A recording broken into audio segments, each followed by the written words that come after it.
Em que medida tu se envolve nas discussões de eleição e tudo mais? Porque, veja, quando o Haddad esteve aqui recentemente e foi antes dele dizer de ele anunciar, a gente já suspeitava que ele seria candidato ao governo de São Paulo. A análise fria da coisa é a seguinte, cara, é muito difícil, claro, ainda falta campanha e tudo mais. Mas, pô, o Tarcísio, a galera eu apostaria que ele é reeleito aqui, entendeu? Não é, essas escolhas de, pô, coloca o Haddad ali pra...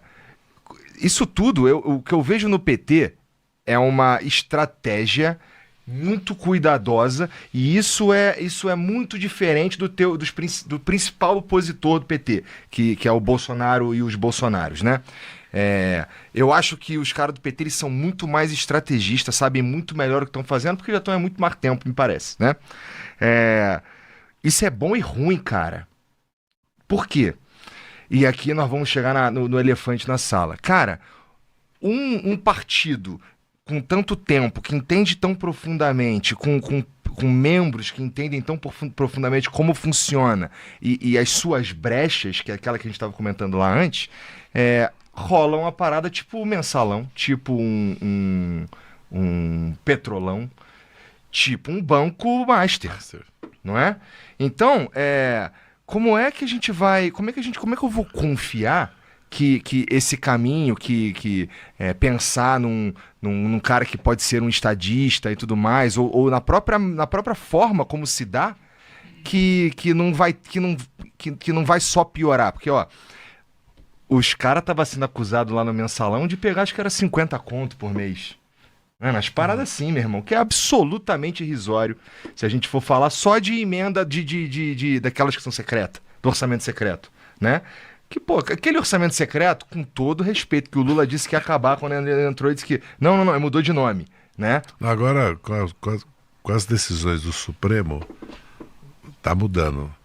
E, na verdade, vai ter que reformar as emendas impositivas, senão tem que acabar. Do jeito que tá, tem que acabar. Tem que reformar. Isso aí, o Romero Jucá, que sabe das coisas, já falou que vai acabar mal. Mas veja bem, no caso do Master, a Polícia Federal está investigando, o Banco Central liquidou o banco. E ele está respondendo, ele está preso, vai responder. E os bens todos vão ser apreendidos. Lógico que... Agora, a responsabilidade, será que não está no próprio mercado financeiro? O mercado financeiro não sabia? O Banco Central não sabia disso? Quem deu a carta para o Master? Não fomos nós. Foi no governo Bolsonaro. A CVM estava dormindo, o Banco Central estava dormindo, tinha um monte de gente dormindo. Então tem que mudar. Ele só conseguiu atingir a escala. O caso do Banco Master só atingiu a escala que atingiu porque o mercado financeiro participou. Ele não tinha capilaridade para distribuir mais de 30 bilhões em CDB. Então foram as duas maiores plataformas digitais do Brasil que distribuíram todos os CDBs dele. Porque o modelo de incentivo... Quais são essas plataformas? A XP e o BTG. Tá bom. Receberam 6%, né, de comissão. 4%. 4% de comissão. A média de comissão no CDB era 0,5%. Ou seja, que importante. O Master pagava 4%, ou seja, 8 vezes mais. Né? Além da rentabilidade ser maior. Os bancos distribuem por 100% do CDI. Os grandes bancos. Né? Um que é mais arriscado que o outro distribui no máximo 110. Eles estavam oferecendo a 140. Então o modelo de incentivo tinha um conflito de interesse, concorda? Se eu sou um assessor de um desses bancos, e aí você é o Itaú, fala, distribui meu CDB aqui, 100% do CDI por 0,5% de comissão. Aí vem o cara do Márcio e fala, distribui o meu é 140% do CDI, eu pago 4% de comissão. Qual que você acha que eu vou vender? Eu que tenho pouco, não, uma régua moral e ética. Então eles só atingiram essa escala por causa disso. Então o mercado financeiro participou, e o mercado financeiro sabia do risco do Banco Master. Isso não era uma coisa velada. Todo mundo que está no mercado financeiro sabia que o cara estava trocando o pé pelas mãos. Como tem Mercado Pago agora, oferecendo 140% propaganda na Rede Globo. Viu? Mas Pago. Eu acho que aí tem uma grande...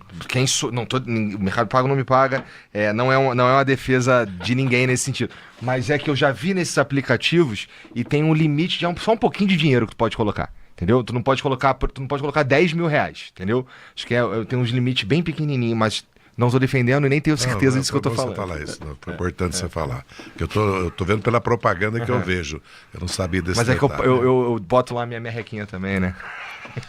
Então assim, voltando ao que o Zé falou, todo mundo critica a empresa estatal, mas os maiores escândalos que a gente está vendo estão sendo da iniciativa privada. Se juntar o Americanas, mais de 40 bi, o Master, mais do que 50 bi já, né? Já está chegando. E aí vão falar de empresa estatal que está sendo mal gerida. Como o Zé falou, está sendo mal gerida, vamos reformular e gerir melhor a empresa. Mas empresas estatais são importantes para o setor produtivo. Né? O que seria do agronegócio brasileiro se não fosse a Embrapa? Total. Né?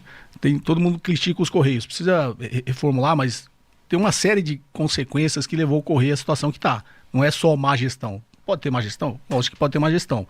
Mas os Correios, quando perdeu o monopólio das encomendas, chegou o Mercado Livre, a Amazon, todo mundo dominou o mercado de encomendas, que era a fatia, o nicho rentável do negócio. E aí deixou com o monopólio dos Correios entregar correspondência que ninguém quer. Quem quer entregar uma correspondência lá no interior da Amazônia? Não. Eles são obrigados a entregar. Só que o país é estratégico, ele precisa. Os Correios... As blusinhas pesaram muito também. O negócio das blusinhas, que tinha o negócio do comércio exterior, que era automático pelos Correios. Cai, porque o Lula precisa de voto. Não, mas digo... Não, mas a empresa, a USPS, que é a estatal, os Correios americanos, eles deram 36 bi de prejuízo. E os americanos não estão discutindo isso, se vai fechar ou não, porque para eles é estratégico ter a USPS. Entendeu? Cara, mas olha só, sinceramente, eu entendo. Qual que é a parada? A galera que não entende isso, quem tá puto, o cara ele tá puto porque ele tem que pagar isso e pagar o outro, e pagar o outro, e pagar o outro. Então é aquilo que você tava falando no começo, que é, se todo mundo aqui, se a gente vive nesse país incrível, que eu pago o CLT, tá tudo bonitinho, mas, porra, meu irmão, o IPVA faz sentido.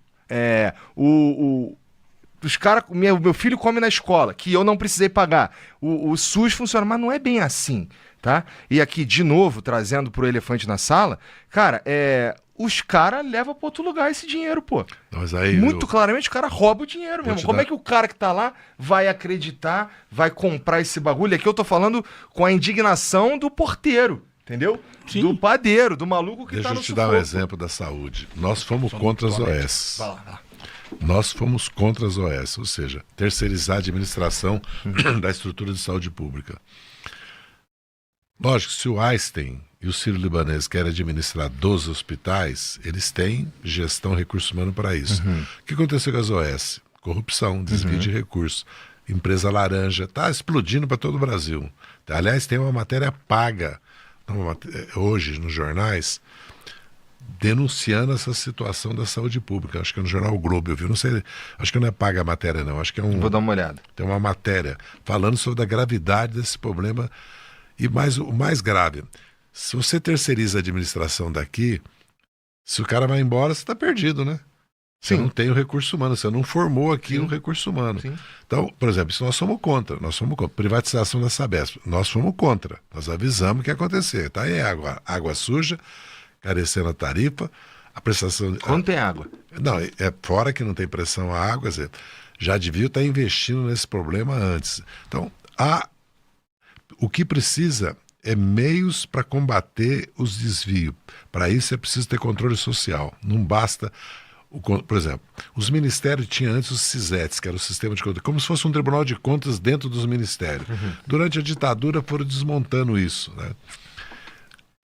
Tem conselho de saúde, tem associação de pais e alunos. Então tem como controlar se você dá participação para a sociedade, dá participação para aquele que recebe o serviço. Então nós temos que...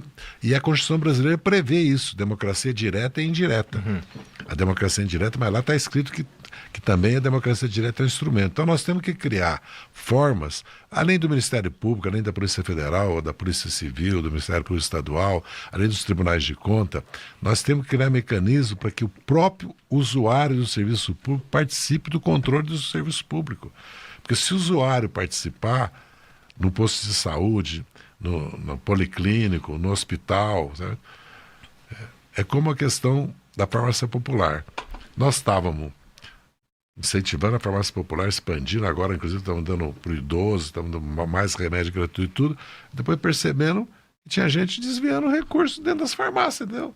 Ou cobrando no paralelo. Então é uma luta, isso é uma constante. Como ele citou o exemplo da empresa privada, se você fizer uma auditoria numa empresa privada, as empresas privadas têm inteligência, tem compliance, tem instrumentos para prevenir a corrupção, porque acaba acontecendo. Ele falou o caso das Americanas, ou agora. Você pergunta, o que aconteceu? Como é que foi possível a Cosan, o Grupo Ometo, ter uma dívida de 60 bilhões, construir 20 usinas, perder 9 bilhões na Vale do Rio Doce? Acontece, erros estratégicos, decisões equivocadas. Não é porque é privada. No Correio houve decisões, pode ter havido. Ele tem razão, o Correio é muito mais, mas nós devíamos ter pensado. Quer dizer, o Estado devia ter agilidade para readaptar o Correio à concorrência, essa nova realidade. Por exemplo, o Estado é um dos maiores distribuidores, né, pela educação e pela saúde. O que o Estado distribui de remédios pelo Brasil? O que o Estado distribui de livros pelo Brasil? O próprio governo poderia ter modernizado o Correio, né, além de modernizado do ponto de vista tecnológico, mas dado a ele um mercado. Que é isso que faz na Alemanha, faz nos Estados Unidos, faz em outros países. E o Brasil é o seguinte, o Brasil tem 8 milhões e meio de quilômetros quadrados, né? Tem 5 mil e tantos municípios. Não estamos falando, porque eu falo, não, porque na Alemanha foi completamente diferente, entendeu? Outra realidade, com certeza. Não podemos pensar na mesma realidade. Então, você tem razão, o cidadão, o eleitor tem razão, porque é um escândalo. Esse negócio das emendas impositivas é um negócio, 60 bilhões. Se aplicasse 60 bilhões, 4 anos e ciência e tecnologia, porque você tem que pensar assim. Ou na dívida, pô. Não, mas vou comprar tudo de título da dívida. Se você, cada R$1 que a gente põe na infraestrutura do país, a iniciativa privada vem e coloca mais 2, 3. Então, se o governo, em vez de investir 100 bilhões, investe 300, 400, isso vira 1,2 trilhão. E quando você fala em infraestrutura, você está criando emprego, você está movimentando toda a indústria de máquinas e equipamento, toda a indústria da construção civil. Por isso que a Petrobras é tão importante. Por isso que a construção a energia, as hidroelétricas, termoelétricas são tão importantes. Por isso que quando você fala portos, aeroportos, rodovias, ferrovias é tão importante, porque você movimenta a economia. O Minha Casa Minha Vida é importante, porque além de dar 3 milhões de habitações esses últimos anos, na verdade nós temos que construir 10. Só de áreas de risco, que vai cada vez ser uma tragédia maior, nós temos que tirar milhões de pessoas no Brasil. Agora, pensa bem, o Brasil precisa importar alguma coisa para fazer isso? Não. Por que nós não conseguimos fazer, gente? Porque vocês não querem, mané. Eu tô o tempo inteiro falando aqui desde o começo, pô, porque vocês não querem, pô. Porque assim, de novo, pô, vocês ficaram no poder mó tempão, Dirceu. Os caras no poder mó tempão, Nós estão não no poder ficamos agora, no poder, meu irmão. nós ficamos no governo. Poder está o Partido Comunista da China. Poder está o Partido Republicano. Porque nós não temos maioria no parlamento. Esse é um problema sério. Se o Lula tivesse maioria no parlamento, nós tínhamos feito a reforma tributária. Nós tínhamos isso aí... Tinha. Será que eu não sinto tanta essa vontade nele, sinceramente, com todo respeito? Essa luta que o Haddad fez para fazer a reforma do IVA, que é importante, e depois para fazer a taxação dos fundos, e depois a taxação dos super ricos, a isenção, sendo que nós temos 4 partidos de direita dentro do governo em 12 ministérios. E nós temos 130 deputados e nós temos 22 senadores, é um feito. Total, isso é tudo difícil pra cacete. O problema é que nós... Ou seja, dá. Você está reforçando o meu ponto. Nós temos que convencer a maioria dos brasileiros, nos dar a maioria no parlamento também. E lutar por reforma tributária. Antes que... Porque a minha avaliação é que esse sistema, se não mudar, ele vai cair. Vai haver uma crise institucional no Brasil. Eu já tenho dito isso. Duvido que qualquer um dos meus, pelo menos, que está aqui hoje, sabe... Todo mundo também não. Mas eu sei que o cara que vota em deputado, ele não lembra. Né, cara? Isso é uma outra questão aqui no Brasil. O cara não sabe nem o que o deputado e senador faz. Se tivesse fidelidade partidária, ele sabia o partido que ele votou. Pelo menos, Por exemplo, porque no fundo, quando nós perdemos a eleição, foi porque o eleitorado nos puniu e tirou o PT do governo. E pôs o Bolsonaro no governo. Porque no fundo, quando fala, não é tão ruim assim o país ver 2 caminhos, porque é mais fácil você tomar decisão. Você pensar bem, então é um caminho que o Lula está apresentando, um caminho que o Flávio vai apresentar. Lógico que o Caiado, o Zema, não pode desqualificá-los, eles vão apresentar também suas propostas. Os outros também, o Aldo Rebelo, o Eduardo Cury, o da Missão, o Renan Santos, vão apresentar. Mas digo, os que 70% do eleitorado, né, que os dois representam 75%. Isso é importante para o país. São 2 caminhos que vão ser apresentados. O Brasil tem que tomar decisão. E tem coisas que são assim, 70% dos brasileiros querem ficar longe da guerra, né? E não concorda com o que o Trump está fazendo com o Brasil. Eles têm outra opinião, então o eleitor vai ter que saber o que ele quer. Democracia. Eles já puseram a democracia em risco. Aí vai fazer debate da política econômica. O que eles vão propor para a política econômica? Até agora não está claro.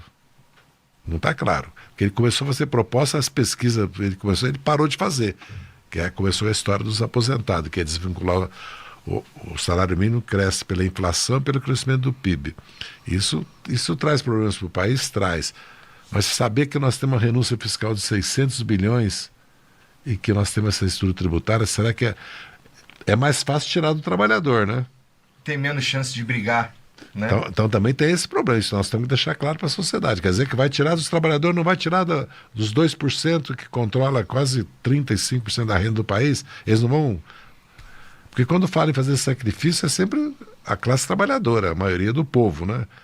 Seja trabalhador industrial, agrícola, seja empreendedor, seja autônomo, seja PJ, seja CLT. Quem paga a conta é a maioria. Então, é assim que porque o país vai ter que tomar uma decisão. Total. Bom, a gente tem que ir para as paradas aqui. A gente tem que ir. Porra, que merda, meu irmão. Que pena que tu tem que ir embora. Porque, pô, nisso aí que tu tá falando agora mesmo aí, pô... O Haddad fez umas paradas aí, que é o que eu até acho legal, o lance do IVA, não sei o quê. Mas, pô, teve lá a taxinha da Shein também, que, pô, isso é pouca coisa, isso é para ajudar os caras do Magazine Luiza, mas que não sei o quê. Mas o que pesa mesmo é ICMS, viu? Não é a taxinha do governo federal, eu não. sei, mas é que, porra, cara, qualquer 10 conto faz diferença não, eu sei pros disso. caras. Não, eu não tô tirando a razão, não. Mas veja bem... Não, e vai cair esse ano. Fica em paz, porque o Lula precisa de volta. Mas veja bem a situação do governo. A pressão da indústria de confecção, da indústria têxtil, do comércio, foi violento sobre o governo. Mas desfode eles, em vez de fuder os outros. Na minha opinião. Com todo respeito, entendeu? Mas que nem o lance do Uber e táxi. Pô, o cara do Uber tá chateado porque... o cara do táxi tá chateado porque ele teve que comprar a parada, paga as coisas, não sei o que e tal. Então, atrapalha o Uber?